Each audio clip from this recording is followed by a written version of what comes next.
The issue with deodorant is the location where we apply it. And what happens is that over time, you begin to sweat less, but this is actually coming at the consequence that you are blocking a detox pathway. We have enough evidence now. There is no need to take cough syrup. You don't need to. There have been study after study showing that honey is just as effective as over-the-counter cough syrup. It's not that doctors are bad people. Every doctor I know is trying to do the right thing. We're always trying to do the right thing.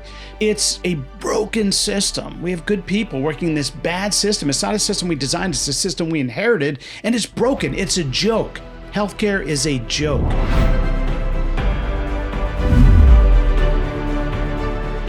Well, let's first talk about how deodorant is used and where it's used. Of course, it's used in the underarms. It's technically considered a cosmetic product, which is meant to improve or enhance the odor or aroma in this instance.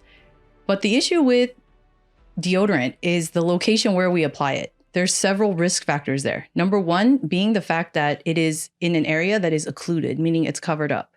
It's often moist because people tend to sweat there. And the other issue is the proximity to the lymph nodes and the breast tissue. So especially for women, this comprises more of a sensitive area that we need to be careful with, especially because the ingredients in a lot of conventional deodorants, unfortunately, carry some hefty risks. So what about this idea of an antiperspirant? Right. An antiperspirant is designed to block perspiration, to prevent you from sweating in that area. And the way that they do this is by using aluminum salts. These are physical blockers of the sweat ducts. And what happens is that over time, you begin to sweat less, but this is actually coming at the consequence that you are blocking a detox pathway, because sweat is in fact a detox pathway. And it was shown in a series of really elegant studies where they took measurements of environmental contaminants like organophosphate esters, as well as organochlorine pesticides, BPA phthalates, a lot of the things that people are becoming more aware about, and they detected them in the sweat. So clearly, this is not a pathway that would benefit us long-term to block. But not only that, there was actually a study that found that the longer you use aluminum-containing deodorant, you actually create more body odor because it promotes the growth of bacteria that give off odor. Well, look at that. You know, it's so interesting. Again, we're telling the body, don't do something that it's designed to do, right? Stop perspiring. And here's a bunch of chemicals that basically clog you up, and seeing some strange side effect or ramification, which even in the activity of bacteria under those circumstances, I would think that it would be pretty abnormal. And we could potentially see the risk of infection go up. Right. But that's not the worst part about using deodorant. Especially for younger girls, there were actually studies that found an increased risk of breast cancer with the use of underarm deodorants that contain aluminum salts, especially before the age of 30, which is most people. Most people start using deodorant around puberty because we have changes in our hormones, our body chemistry, the odor changes. So a lot of people start using deodorant, an antiperspirant specifically. Deodorant is meant to deodorize. That's just for the smell, whereas the antiperspirant is meant to block. The issue is that most antiperspirants that contain these aluminum salts also contain fragrances, undisclosed fragrances, which are an umbrella term and often code for endocrine disrupting phthalates. So you're getting aluminum salts, which are estrogenic. They also have carcinogenic properties. And there have been studies showing that aluminum from deodorant accumulates in breast tissue. So not only is there an increase in the amount of aluminum going in, there are now studies showing that there's almost a 4-fold increase in the risk of breast cancer if you start using aluminum-containing deodorants before the age of 30. Listen, this is one of those things where, again, it's normalized. We don't really think much about it, but it's so logical. Like you just mentioned, that pathway, the proximity to the breast tissue and the lymph nodes, and seeing rates of breast cancer going up precipitously in the last few decades. And there's a host of reasons for this, obviously, but this is one of the things that you talk about as well, is this entourage effect. It's like this cocktail effect of all these different things, because a lot of these things, when they are studied, if they're studied, they're often studied in isolation, right? So you got this particular newly invented chemical, right? And it's approved. Maybe it's considered GRAS by the FDA, But then what if it's combined with these 5 other things? And these are the situations that aren't tested. And if we're looking at breast cancer risk, getting education about the deodorants that people are using, especially young girls, is so important. This is why I'm so happy to have you here. And with that being said, like one of the brands that jumps out, I remember all the girls would rock Secret, right?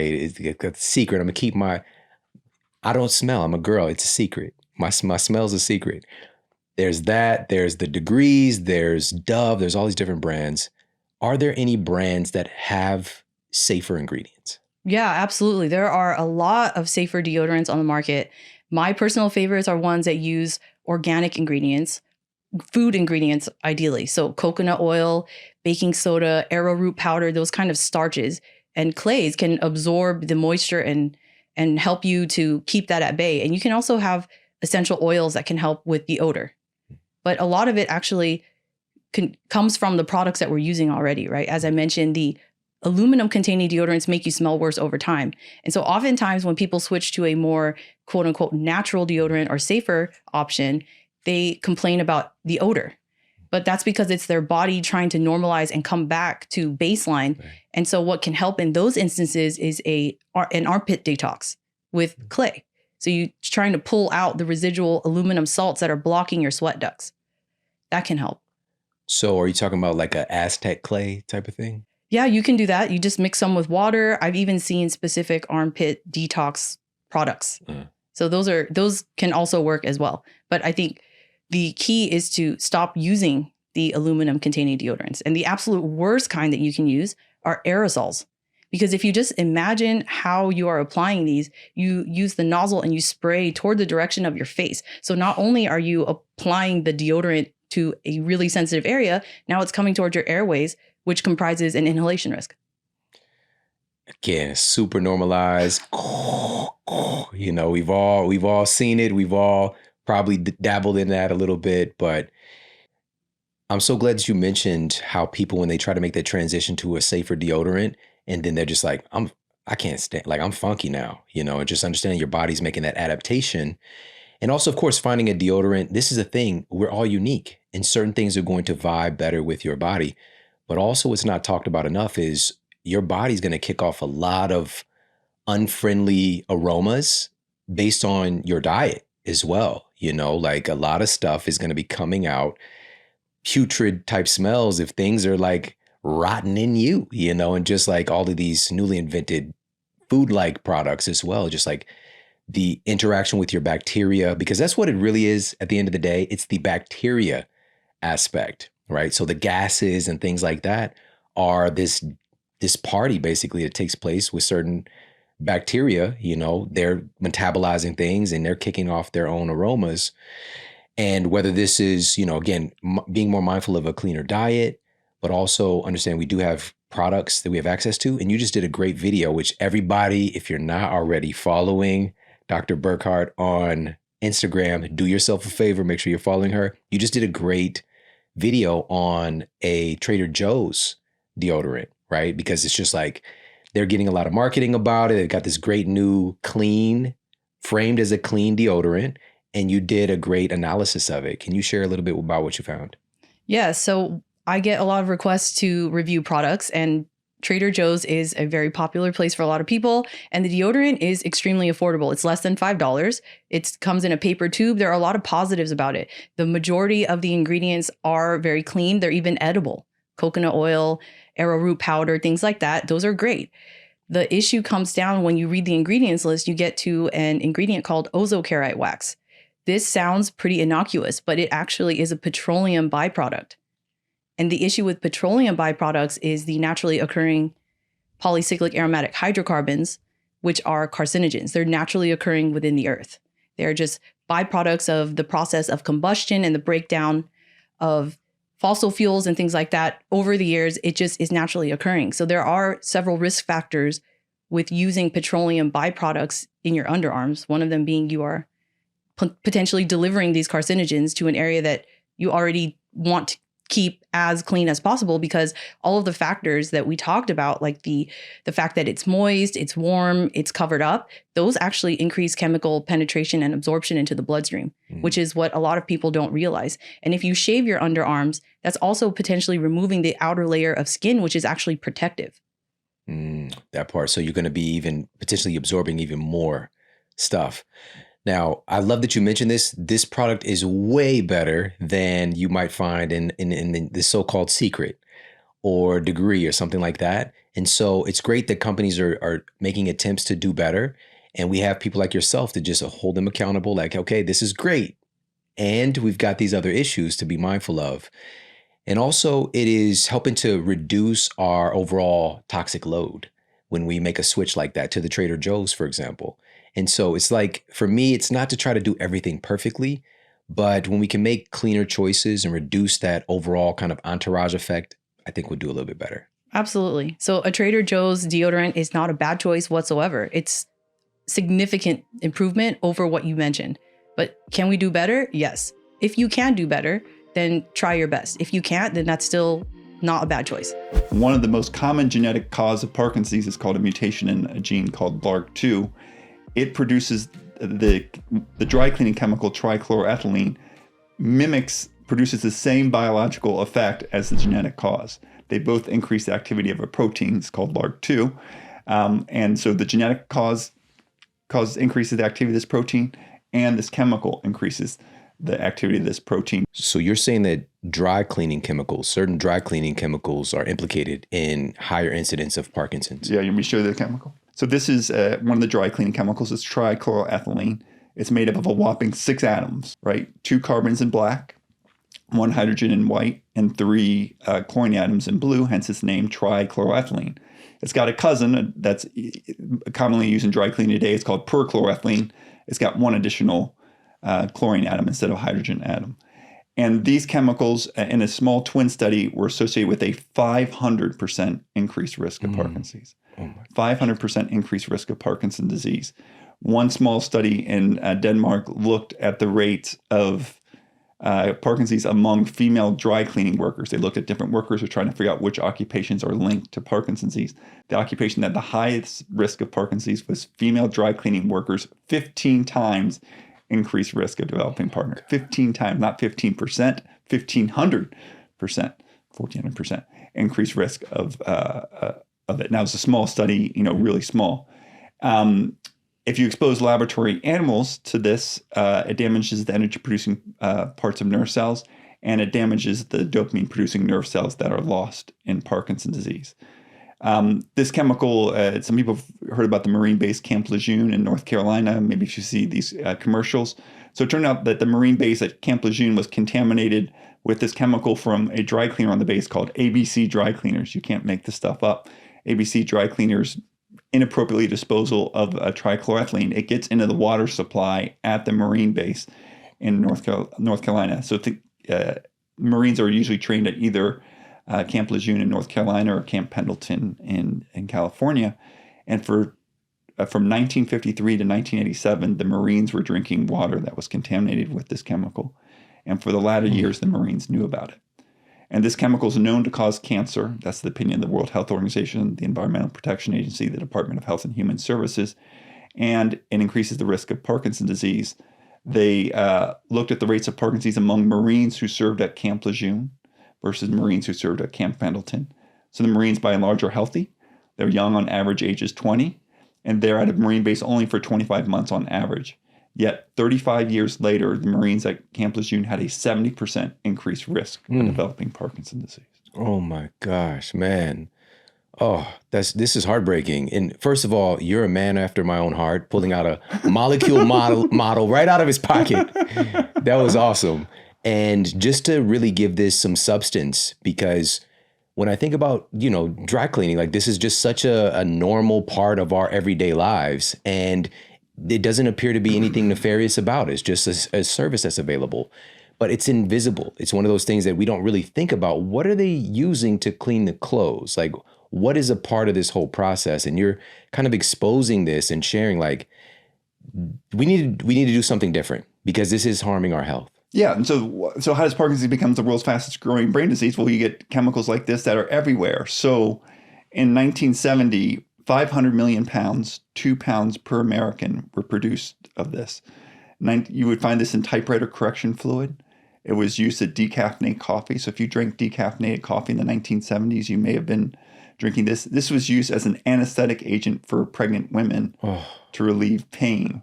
There's actually one study, so people ask me, well, what about the pregnant women? There's actually one study that suggests that anesthesiologists have a higher risk of Parkinson's disease. And then it's inappropriately disposed of. So it gets into the groundwater. Up to 30% of groundwater in the United States is contaminated with this chemical. It's contaminated groundwater, at least I think on 5 different continents. And then like radon, I don't know if you know radon, evaporates from the soil and enters your home and can cause lung cancer. It turns out trichloroethylene is very volatile. It readily evaporates, hence its use in dry cleaning. And it can evaporate from underlying groundwater and soil and enter people's homes, workplaces, and schools completely undetected. So it's not like a forever chemical, but it slowly breaks down. It can hang out for years. So this aerospace industry shut down in the 1980s or 1990s, and yet in 2018, they're finding unsafe levels 30, 40 years in people's homes. It begs the question, what's been going on for the decades before then, right, when the concentrations were even higher? And again, it's known to cause cancer. So, we know cancer rates in the United States are going, for people under 50, it's going up. Diseases have reasons. They don't just happen. They have reasons.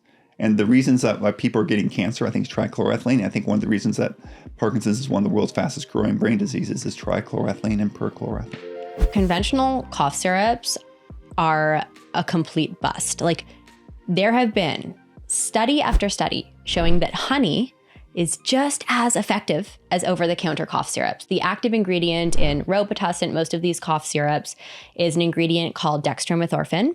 And there was a study done looking at upper pediatric respiratory infections comparing honey to dextromethorphan, just as effective with the honey. And then subsequent studies have followed after seeing that. That was a pretty large scale study. And so we have enough evidence now. There is no need to take cough syrup. You don't need to. So if you're buying cough syrup, choose a honey-based one. Obviously, we make a cough syrup, but anything that's kind of honey-based, that's gonna do the trick so much more than these conventional chemicals. And some other ingredients to kind of look out for when purchasing cough syrup. Starting with a honey-based, one other call out just for people to buy the right things and empower people to make the right decisions. When it has honey in it, sometimes it says proprietary blend. That's okay as long as they're disclosing what's in the proprietary blend. On my product, it says proprietary blend, and then there's a bracket, and it says buckwheat honey, wildflower honey. It's a blend of some different types of honeys. Some companies will say proprietary blend, and it's like a little bit of honey and some corn syrup, or a little bit of honey and some agave. So if it doesn't say it on the bottle, reach out to the company, check the website. You want to make sure it's honey, not a proprietary blend of, specifically agave or corn syrup. Those are like kind of the things you want to avoid. So honey-based, number one. And then you want to get some propolis in there. Propolis is the ultimate tool to supercharge your immune health. So you want to look for things with propolis in the ingredient. Propolis is really amazing at prevention, but it's also really great for combating scratchy throat, cough, all of the stuff, supporting your overall immune health, boosting the immune system so you can, if you're exposed, recover faster. But propolis is like, if you think about how propolis works in the hive, if I can take a step back and talk about the bees for a second. So propolis is like the sealant of the hive. It's a combination of plant resins, so think of sap with those immuno properties from the plant and the bee enzymes. They mix it together and they coat the entire hive in propolis, and it protects the hive from pathogens, bacteria, viruses, stressors. It seals everything up. And it does the same thing for human health. It's like a sealant. It protects us from stressors of the outer world, whether it's viral or just oxidative stress coming from inside our body, or, radiation, whatever it may be. So it's a really great tool. So you want to look for that in your cough syrup. And then other non-bee products that I love for cough syrups that actually have studies and science behind them. And, in the name of us getting away from the dextromethorphins and these like synthetic ingredient things that we don't actually need. Not rocket science, but vitamin C, vitamin D, amazing for immune health. And then I really like elderberry, some really cool studies looking at elderberry for flu. So I just don't think people need to use the cough syrups. And it's so funny. I actually saw it the other day. Robitussin is like marketing their new honey Robitussins. And then I look at the ingredients and of course it's a drug fact panel. So it doesn't tell you what's in it, but I sent it to our lab and I was like, cool. There's some pasteurized sugar, a little flavoring. So you can skip the cough syrups, everyone. They're doing the health washing, Yeah. right? They know that honey has all of this peer-reviewed data and health implications, and in particular in this cough suppressant format. And so they're like, we'll put a little honey in here, or maybe sort of honey. Yeah. Now, just really quickly, and I've mentioned this study before, but looking specifically at viral lung infections, and this was in the peer-reviewed journal Antiviral Chemistry and Chemotherapy, looking at propolis, significant antiviral effects, specifically in reducing viral lung infections. And there are study after study after study affirming this. Yep. And I went because, having you here, I went and looked this up because I knew, of course, we got to talk about cough syrup, and looked at the ingredients for NyQuil. All right. It's hard to find. Now, it's hard to find the ingredients. They make it hard to find. Yep. In the age of the internet, I had to do a couple of, it wasn't easy to find. So of course you mentioned the active ingredients, some of the non-active ingredients, which are active ingredients, FD&C blue number 1, FD&C red number 40, flavor, high fructose corn syrup, propylene glycol, saccharin sodium. These are just some of the other ingredients that are just not necessary in a cough syrup. Don't do anything for our health. Some of them are hurtful. It's not what you want. That's an important thing. So drug fact panels, if it has a drug fact panel, it's not inherently bad, but people think with a drug fact panel, it means no sugar, no calories, no anything. Drug fact panel, legally, if you put a certain drug in there, even if it's like a really mild thing like pectin, you don't have to disclose that information. So if something has a drug fact panel, you have to email the company. You have to find out what's in there because you don't know. All right, I hope that you enjoyed that segment with Carly Krimmer. And by the way, that study that she referenced in regards to honey versus dextromethorphan versus no treatment, that study was a randomized controlled trial published in the journal Archives of Pediatrics and Adolescent Medicine. And in this study, it was a single dose of high quality honey versus honey flavored dextromethorphan versus no treatment. And this was administered for participants 30 minutes prior to bedtime. Now, here's what the study actually found. I'm going to give you some more of the details.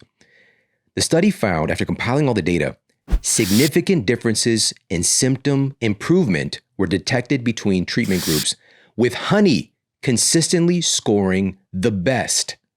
In paired comparisons, honey was significantly superior to no treatment for cough frequency, but dextromethorphan was not better than no treatment for any outcome.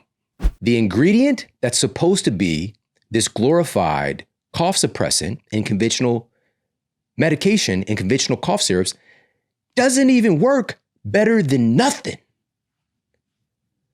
This is insane. The comparison should stop there, but it's also asking, why do they see any benefit? Because comparing honey with dextromethorphan, we saw that both of them got some potential benefit when compared to each other, but honey was better. What's going on here? There's got to be a placebo effect to be able to take something, right? It has that honey flavor. We know that it's medicine. That speaks to the power of our mind. But also, we don't want to just be based on the power of our mind. We want to be based on practicality, but do not negate the power of the mind, which we'll get to shortly. But just keeping this in context, this is why there's this big shift. As she mentioned, you got these other cough syrup brands throwing out there, here's their honey-based formula. They're trying to get onto the honey train. They're trying to get onto that sweet train, that bzz train. But they're so far behind the ball in their ethics. We need to say no, all right? Avoid when you see that conventional honey at the medicine counter, skedaddle. All right, get out of there. For our intents and purposes, what do we keep on hand in our cabinets, especially during this time of year for ourselves and our families? Beekeepers Naturals, Carly's incredible company, is so far and away superior. It's the #1 cough syrup brand online. All right, now it's at all of these national outlets, but the cool thing is you get 20% off when you order it from beekeepersnaturals.com/model. All right, go to beekeepersnaturals.com/model. That's BEEKEEPERS naturals.com/model. You're going to get 20% off. They're phenomenal cough syrups. Their propolis immune spray, something that I keep on hand all the time. I travel with it as well. Their superfood honey, so many other amazing things. And they're dedicated to regenerative beekeeping and just their level of testing, third-party they just check all the boxes to make sure that you have the best products possible. So definitely check them out. beekeepersnaturals.com/model for 20% off. And now moving on, in these 7 scary things to avoid, we want to address the mind, because unfortunately in conventional medicine, the mind and body have been separated, but it's a farce. It's not real. You can't separate the two.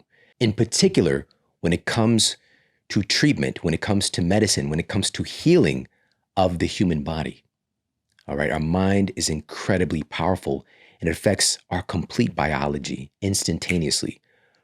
Our minds, our thoughts create chemistry in our bodies every single microsecond of every day.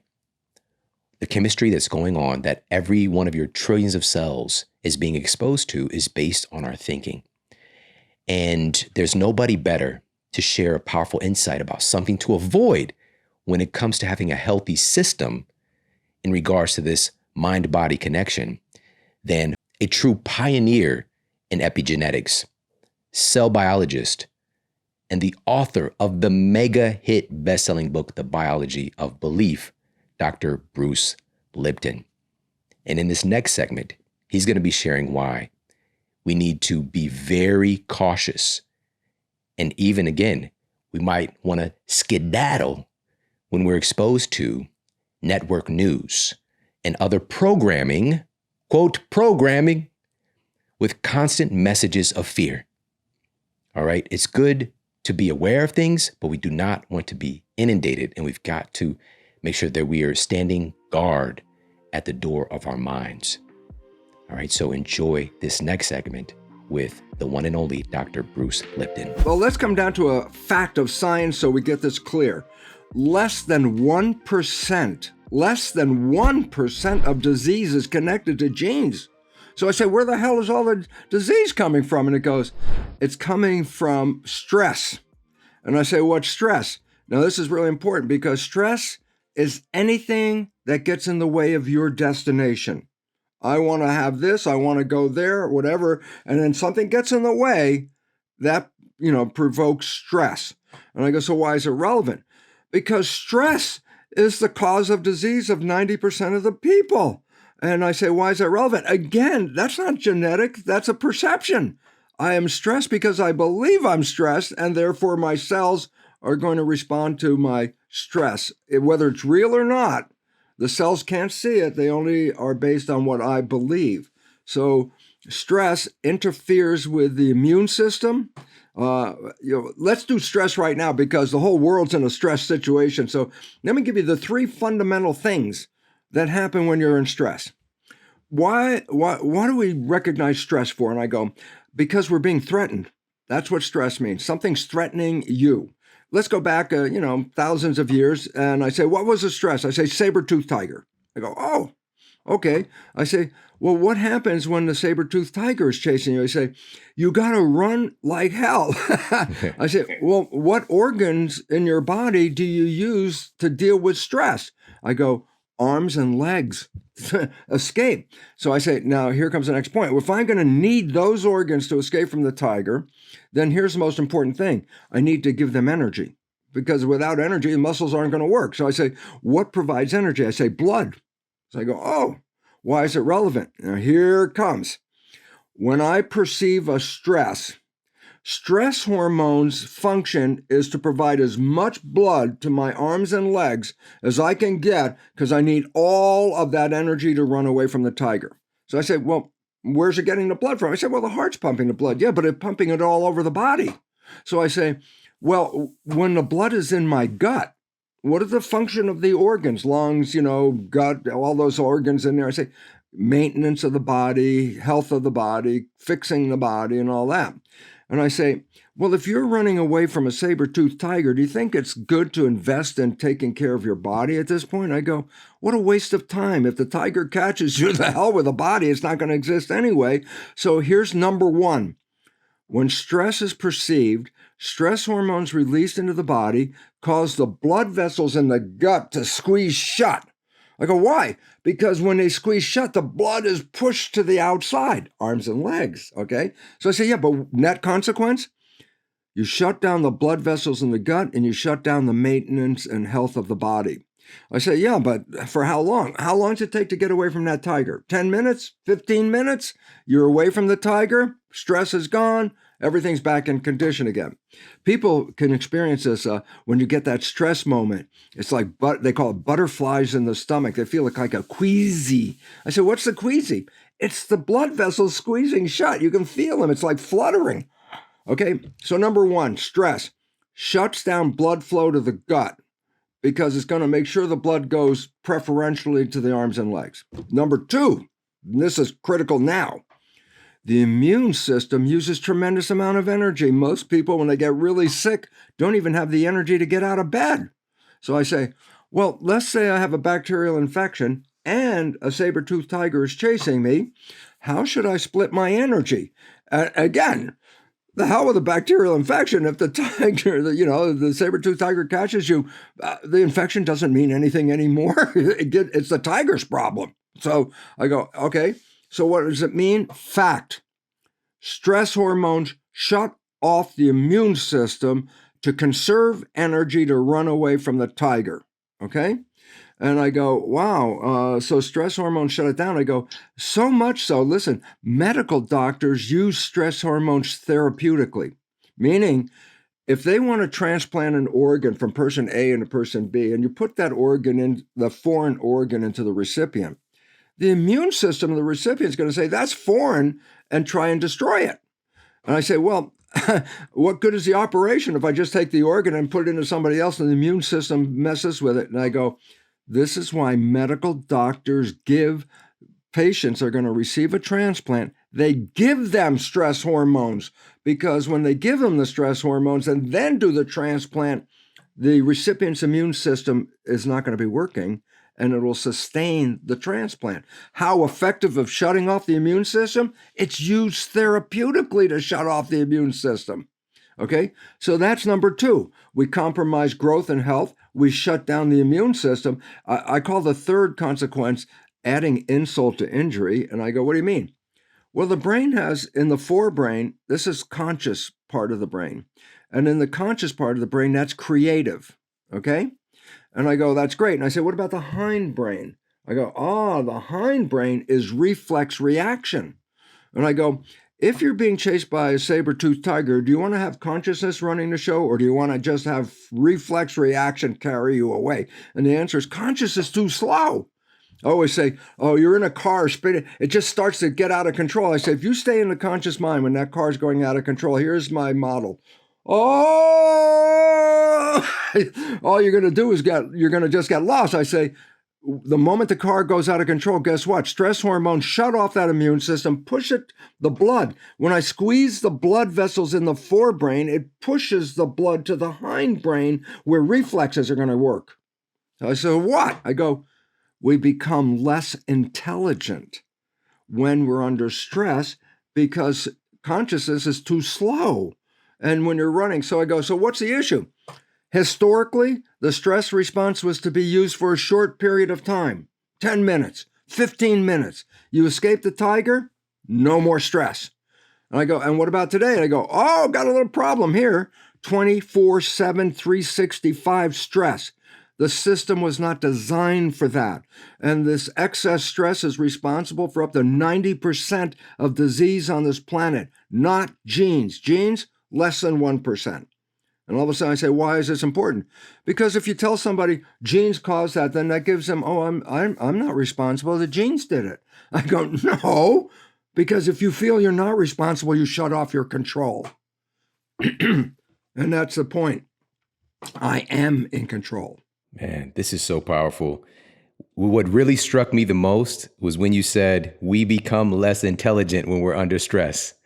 And I think this is one of the most well-seen things right now with people infighting. There's a big lack of intelligence and even empathy and compassion, and these higher order things are going to get put on the back burner. Yeah, let me give you an example about the difference between growth and protection, because that's what it comes down to. A stimulus provokes us to do something.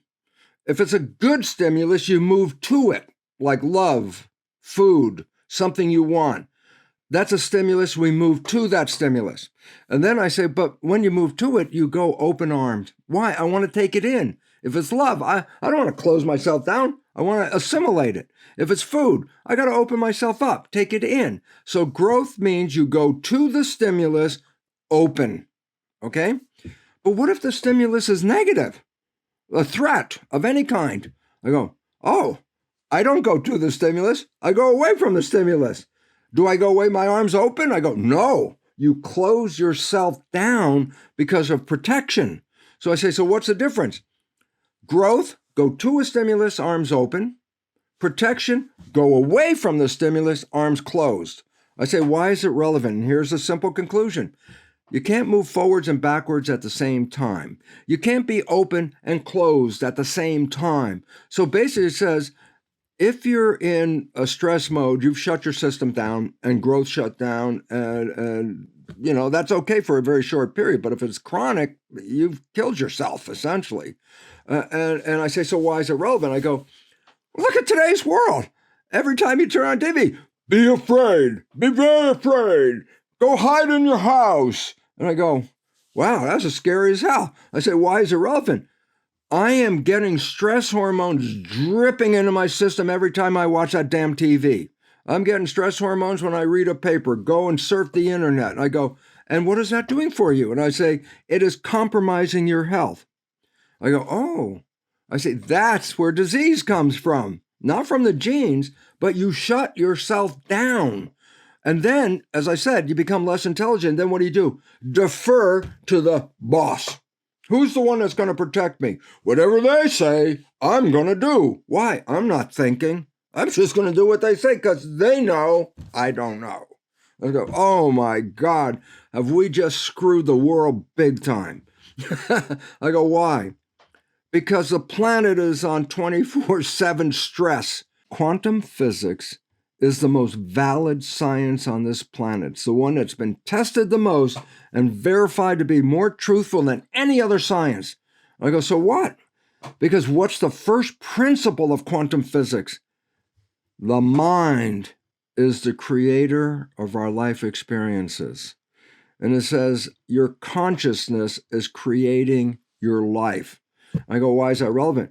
Because if you change your consciousness, you can change your life. It's like you don't have to wait for life to change from the outside. It's you on the inside. And so we have been systematically disempowered. You have been manipulated by a belief system, and then belief controls genetics, and belief controls your biology. And if you start with a negative belief, you only end up with a negative biology. It's the only way it happens. Yeah, so a root canal is a classical conventional dentistry treatment, and you need it as an acute pain treatment. So the tooth has, in the middle of the tooth, there's the live part, which is called the pulp. There's blood supply, a lymph supply, the autonomic nervous system. And if you had a tooth decay that goes till that nerve, you have the massive pain. It's neuralgia pain because it's directly into your brain. So we have to help you then as a dentist, and that's by doing a root canal. Basically, what it does is taking out the vital parts of the tooth, filling it up and keeping the tooth as a dead shell for biting, which works. It's not a question about it. You can bite on that tooth for 20 years, 30 years, 40 years even, but it's a dead organ now. And I say it's never been a good idea to leave something dead in your body or dead tissue in your body, and no other medical department would ever allow it. Like if you had a gangrenous foot, being a diabetic, they'll cut it off. If you have anything that is decomposing, you know that it spreads throughout the body within a minute and it can be septic. So as a biodentist, we see it a bit more critical because our focus is not just biting on the tooth, but how can we help patients' overall health? And root canals are one of the 3 health killers that I'm always talking about because they oftentimes become a chronic silent inflammation. And maybe you know that chronic inflammation is stressor number 1, is trigger for all the chronic health issues. And we're living in a pandemic of chronic health issues. So in this case, we just look at it a little bit more open-minded and see, okay, maybe you're already optimizing everything, like especially in our realm where we're talking about, we have the nutrition on point, we have our sleep is tracked, we go out in nature, we do everything, but we're still not feeling superhuman.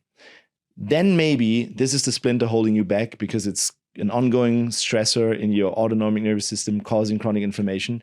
And therefore we see it differently. But this is still the one, like the one thing that you get attacked most from your dental colleagues, because that's not what you taught in university.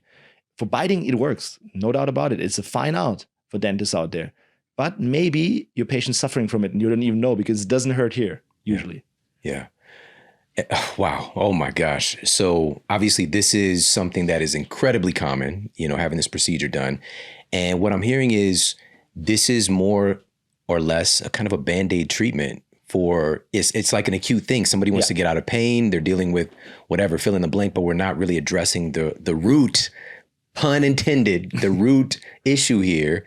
And just jumping right to that without proper lifestyle change, without proper preparation, without proper post-recovery, I would imagine it's going to lead to a lot of damage. And here's the thing I want to share with you. Sitting right in this chair, we had somebody who's arguably the leading expert in the world in the treatment for dementia and Alzheimer's. And he has several now published peer-reviewed trials, major scientific journals on reversing patients with mild to moderate Alzheimer's and dementia. And he shared of these really kind of primary risk factors. One of them was issues with their teeth, dentition and inflammation coming from the mouth, contributing to brain dysfunction. Yeah, completely correct. Who is it? Dr. Dale Bredesen. Yeah, of course. Dr. Dale Bredesen, I actually read his book. Yeah, so the real good integrative medical doctors, they understand that oral health is a huge contributor, especially the dental repair. Root canals, also the metals in the mouth, can become a huge problem, and these so-called cavitations, which is chronic silent inflammation in the jawbone, is all connected. I mean, we are working in your brain. Like this is it's really an extension. Not if you have an inflammation on your arm, you see it, but your arm is not so important for your body. It's just a limp. But this is central nervous system. So whatever happens there, and so usually the problem is chronic, therefore you have no pain because the root canal brings you out of pain. And this is where the cascade starts, and yeah, it can lead to various sorts of symptoms. You could tell me anything, any symptom, there's always going to be a connection, not definitely 100% causation, no, but correlation always. So you have to have this as foundational work in a optimal health journey, definitely. Right at the start, you have to know how to diagnose someone's mouth, not just by the normal dental stuff, which is tooth decay, the bleeding gums, and the periodontitis, but you have to look into dental repair from metals, root canals, and these removed teeth. Those are actually the 3 questions that I usually ask on any keynote that I'm giving, especially, for example, on the Health Optimization Summit, when I think these people are already like optimizing everything. I ask specifically, any metals in the mouth? Stand up, remain standing. And then I ask the root canal question. Still stand, and then have you had your wisdom teeth removed? And if I ask this question, 90% of the audience stands. Like, also when I gave this speech to dentists, it doesn't even matter. They all stand. So I know instantly there's something to optimize to make you even more superhuman. Or back to health, because that's the part you cannot biohack. This is so unnatural. It has been done by a dentist to help you in the first place, but that's not how you came out of your mom, right? Right. We weren't deficient in a silver filling. So now with this being said, I'm going to ask you about something that, again, a lot of people have right now, and on the track that many people are on, they're going to be faced with this in the future, and that is fillings. Yeah. All right. So I want to ask you about fillings. You mentioned no metals in the mouth several times. So let's talk a little bit about that. So metals are used in conventional dentistry. That's completely normal for the last 100 years. Various different metals, and none of these metals that we're using are part of the human body. They're just completely foreign. Could be nickel, could be mercury fillings. So the silver black, if you have a silver black filling in your mouth that was marketed as a silver filling for 100 years, that is called a mercury amalgam filling. It contains 50% mercury. And we know that mercury is the most toxic, non-radioactive element known to men. And this made me think, like, right at the start, I cannot place this in the mouth of patients, not possible. But you still have it because it's subsidized by the insurance. It is, to be fair, it is a simple to use, very cheap working material. So you just basically put it in and it lasts forever. But it also comes with a lot of side effects. So, but then also other people have gold crowns, and maybe in the 90s, gold crowns were not a problem because your immune systems weren't as stressed out as these days with all the EMFs. We also use titanium if you have lost a tooth and you need an implant. We use the gold standard is still titanium implants, even though personally I'm a specialist in ceramic implants for more than a decade, still not there yet. So various different things. And then even palladium, nickel, like anything, like that's usually alloys. And we don't want to have anything that disrupts the immune system. So all these metals come with 3 challenges. The mercury one is just super toxic. So toxicity is one challenge. It just puts your body in, let's say your liver or your detoxification system has a higher burden for it on a daily basis. Then there's the immune system. Your immune system can basically become allergic to every single metal in your body because it's just a foreign body part. And then number 3 is, and this is in the medical world, is still a little bit woo-woo, unfortunately.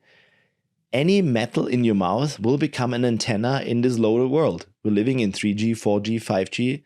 It's loaded. We don't have a chance without. So if you have now metals in your mouth, they will interfere with your cell phones and anything. And this can cause electrohypersensitivity, can cause, again, a myriad of problems, or putting you out in fight and flight mode all day long and you cannot get out of it. Some people can even hear radio stations and fine tune in because of these metals there. So it's really not woo-woo, even though it's not what you learn in university. So that's the 3 challenges: immune system, detoxification, and antenna.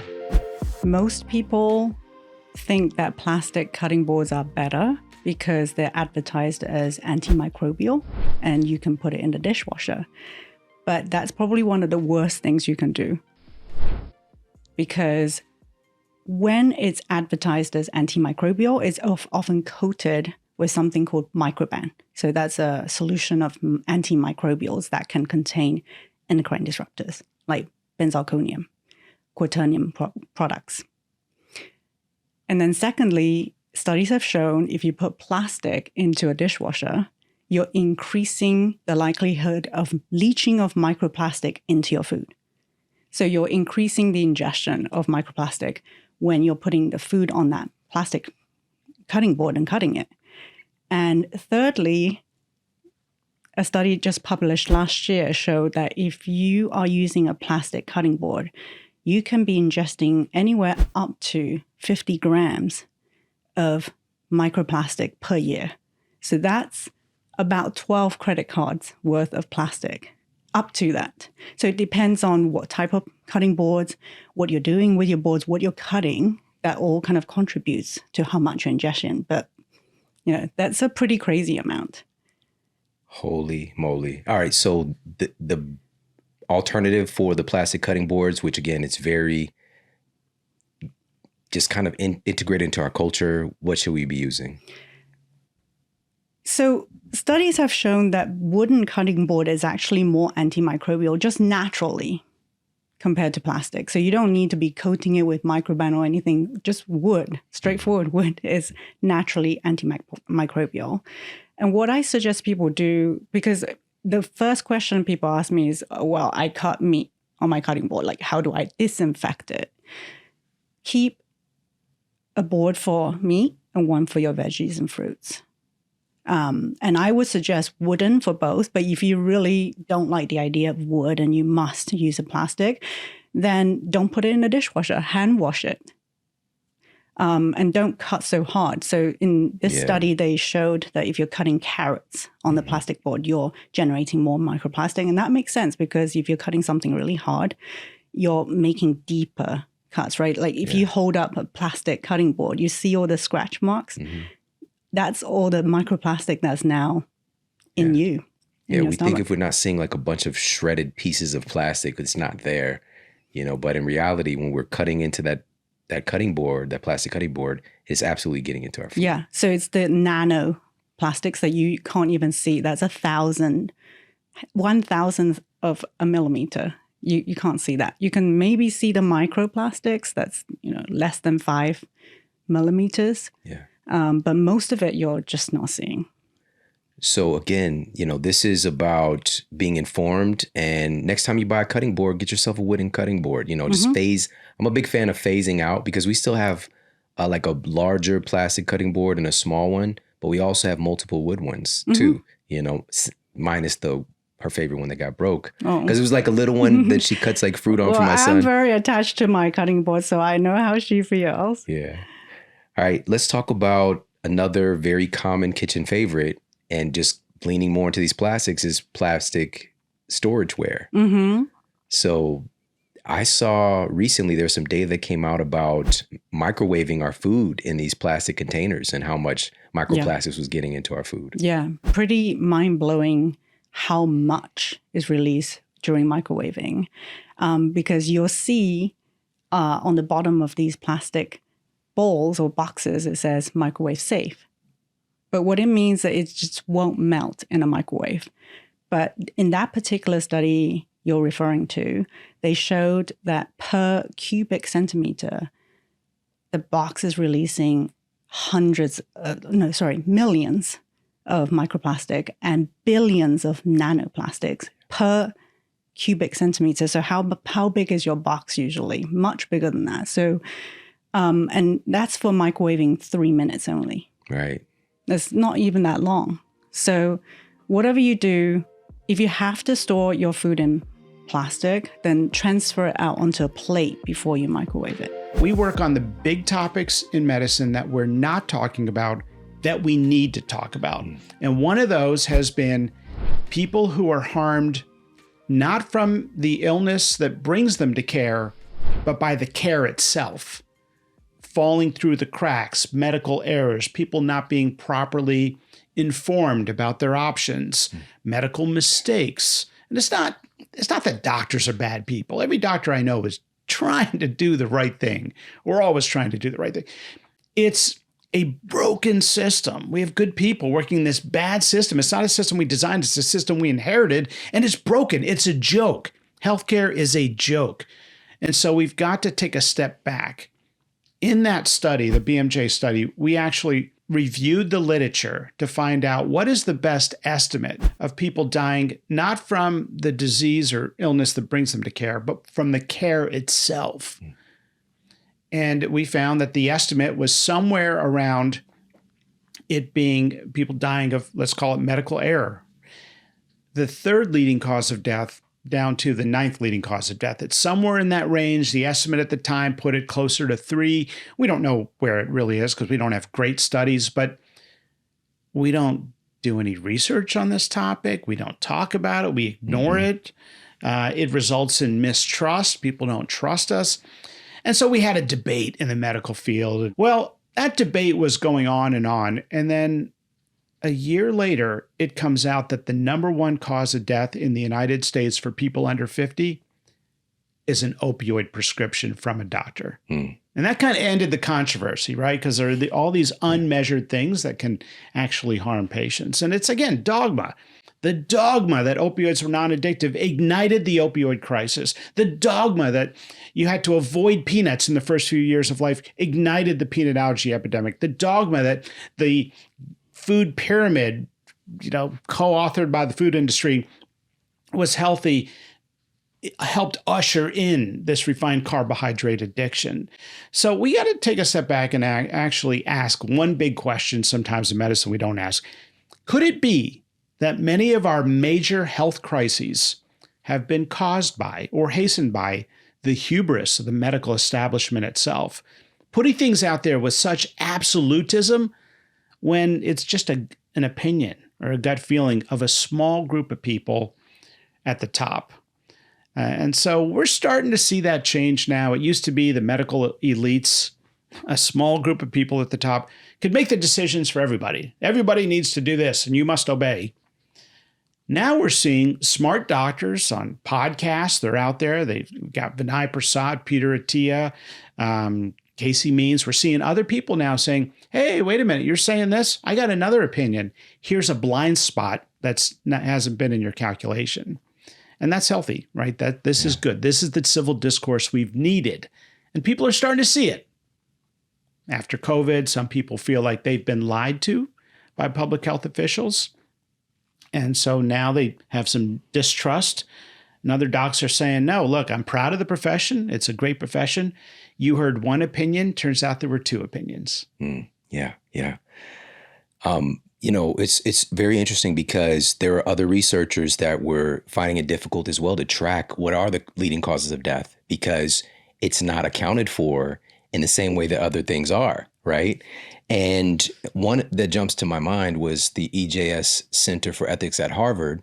The researchers disclosed it was very difficult to come upon these estimates, but they found it was somewhere around 100,000 to 128,000 deaths per year, largely from properly prescribed medications, right? And so, of course, there were errors sometimes, there were overdoses, but largely from properly prescribed medications. And that should, even if the estimate is just an estimate, if it's even in that ballpark, it should immediately raise some eyebrows and for us to let's look into this. And that's what you're doing, saying, we just can't sit by and let something like this happen without looking into it.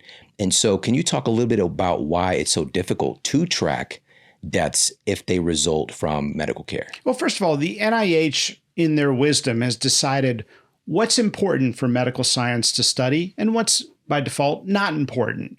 Food, not important.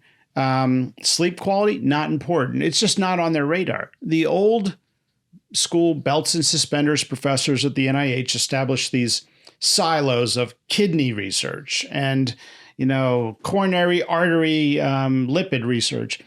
And so we have not had good studies on these big topics that we need research on. So we're using estimates. We're using a survey of physicians, asking them what they think. It's very hard to do research around some of these big issues.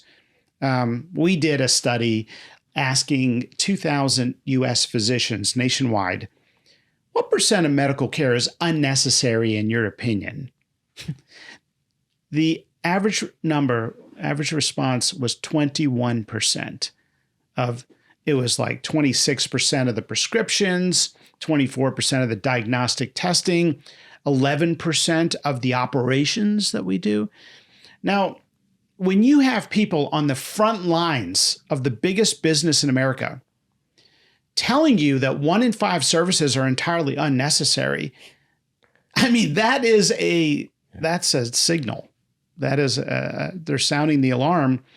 But again, you're kind of told, put your head down, do your job in subtle ways, right? And we got too many people picking up their paycheck every 2 weeks, not speaking up. And that's starting to change. And that's good. That's healthy, right? We've got to start to examine, what are we doing? If by any metric, we're failing. And we've blamed it on patients, telling the public, you're not complying, you're not listening. Like the peanut allergy store, you're not complying with our guidance. You know what? No, maybe we've been giving them the wrong information. In that research from the EJS Center for Ethics at Harvard, they denoted, after they had that estimate of how many folks unfortunately lose their lives from largely properly prescribed medications, that the FDA does not acknowledge this number because of how things are kind of coded in the billing. Can you talk, share that particular piece? So here's the deal with the coding is that when you fill out a death certificate, I don't know if you haven't done this, but I've done this probably more times than I care to admit. You fill out a death certificate and it asks you, what is the primary and underlying cause of death? Well, you use your best judgment, and whatever you put in that line has to peg to a billing code so it gets tracked in the national system. the National Center for Vital Statistics. Well, if you trip over the cord to the ventilator and the patient dies, what do you put in that line? So medical mistakes, and I'm not saying that's the primary form of mistake, but we have all forms of medical mistakes: under treatment, over treatment, normal complications from things that should have never been happening in the first place, people falling through the cracks. The opioid epidemic was a little peak, and that was 100,000 people a year dying, mostly from getting a prescription they should have never gotten or a dose too high. I'm guilty. I did that during the period of that dogma. So the problem with our national vital statistics and that rank order list of the most common causes of death is that it's using billing codes to populate those causes, and not everything has a billing code. And the reason that's important is that national list of vital statistics every year that's published informs all of our funding and research and public health priorities. So if it doesn't have a code, it's not getting the research dollars it may deserve. So a physician can't easily say it was something that I did wrong, potentially, or a colleague did, that the billing for that isn't something that's easy to do. What if you feel, and I've felt this in the past, this patient had a terrible complication. Looking back, they probably never should have had that operation. They were too high risk. The indication was borderline and they were pushing for it, but we should have been firmer and saying, no, you don't need this. Antibiotics are given out like candy in the healthcare field. We're creating a massive superbug resistance epidemic. It's already started.